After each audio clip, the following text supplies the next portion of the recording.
Hey everyone, it's SonaliPatel and today we are going to tackle a really sensitive but incredibly important topic: what to do and more importantly what not to do on professional social media when you are laid off from your company. Now I've seen so many posts recently from people sharing their layoff experience, and while it's completely natural to want to share what you are going through, I've noticed a trend that might actually be working against you. That's what sparked the idea for this video. So this is called the oversharing trap, when it hurts more than help. I've scrolled through countless posts where people pour their hearts out, detailing everything from how many years they dedicated to the company, the exact number of people who were laid off alongside them, how many employees the company hired in the previous year, almost as if to highlight a perceived injustice.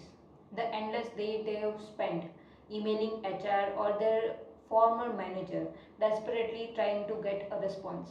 The raw pain of their situation, how emotionally and mentally broken they feel. The sheer volume of emails they've sent to other companies only to face silence.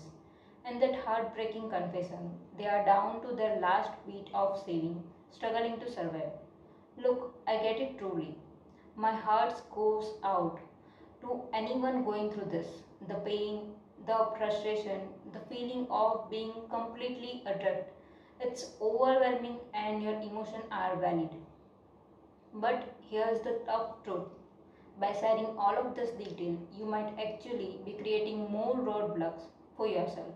Think about it this way: while your closest friends and family will always be there for you, the broader audience, especially potential employer, might react differently than you hope. When posts become too focused on emotional struggle and perceived unfairness, people who genuinely want to help you, the one who might share a job lead, connect you with a recruiter, or even offer an interview, might start to scroll past. It's not because they don't care, but because the message become overwhelming and doesn't clearly show them how they can help you professionally. You might get like and comment, not all, but often from some people who are just looking to expand their network rather than truly support your job search. So the question is, what should you do instead of focusing on the pain? Let's pivot to power and potential. When you are ready to sell, craft a simple, powerful post that act like a professional billboard. So here's what it should include.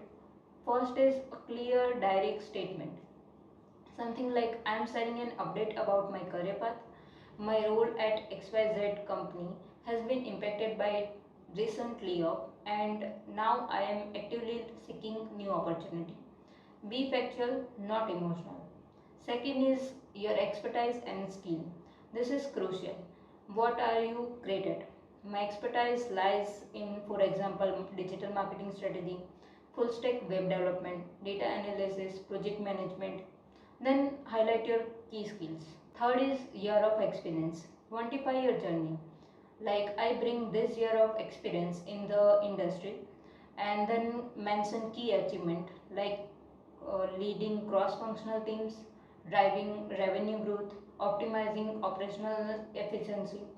Fourth is your contact information. Make it incredibly easy for people to reach you. Share your professional email address.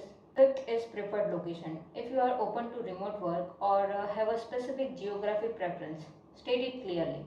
Like, I open to remote roles or opportunity in XYZ city, state or country. Sixth, last but not the least, hashtags are your best friends. Do not, I repeat, do not forget your hashtags. These are like beacons for recruiters. Use a mix of broad and niche tags like hashtag open to work. This is huge on LinkedIn. Hashtag layoff. Yes, use it, but pair it with positive forward looking text. Next is hashtag your specific industry. For example, hashtag tech job, hashtag marketing jobs, hashtag finance jobs. Next, hashtag specific skills. For example, hashtag SQL, hashtag Python, hashtag project management. Then hashtag hiring. Recruiters often follow this hashtag job search. When you post in this way, hiring manager and recruiter gets a clear, concise snapshot of who you are professionally and what you are looking for. It's like a fine-tuned resume distill into a social media post. They don't have to wade through emotional struggle to figure out if you are a good fit. So this make it so much easier for them to identify your qualification and most importantly to reach out to you for the right profile. You are presenting yourself as a problem solver and not just someone with problem. And a few extra tips to keep in mind. Update your profile before you post. Make sure your LinkedIn profile and any other relevant professional social media is completely up to date, so your post will drive a traffic there. Network proactively. Don't just post and wait. Reach out to your connection directly. Schedule a virtual meeting. Let your network know you are looking for a job. Stay positive, even if you are hurting. Trying to maintain a positive and resilient tone in your public posts. Your attitude can speak volumes. This journey is tough. Remember to prioritize your mental and emotional well being. Take breaks, connect with loved ones, and engage in activity that recharge you. I know getting laid off is incredibly difficult and it's okay to feel whatever you feel. But when it's come to social media, remember that your goal is to open doors and not to close them. By being strategic and professional, you can turn a challenging situation into an opportunity for a fresh start. I hope this helped you navigate your journey. So, what are your thoughts on this? Have you seen the posts that resonate with this advice, or maybe some that haven't? Let me know in the comment below.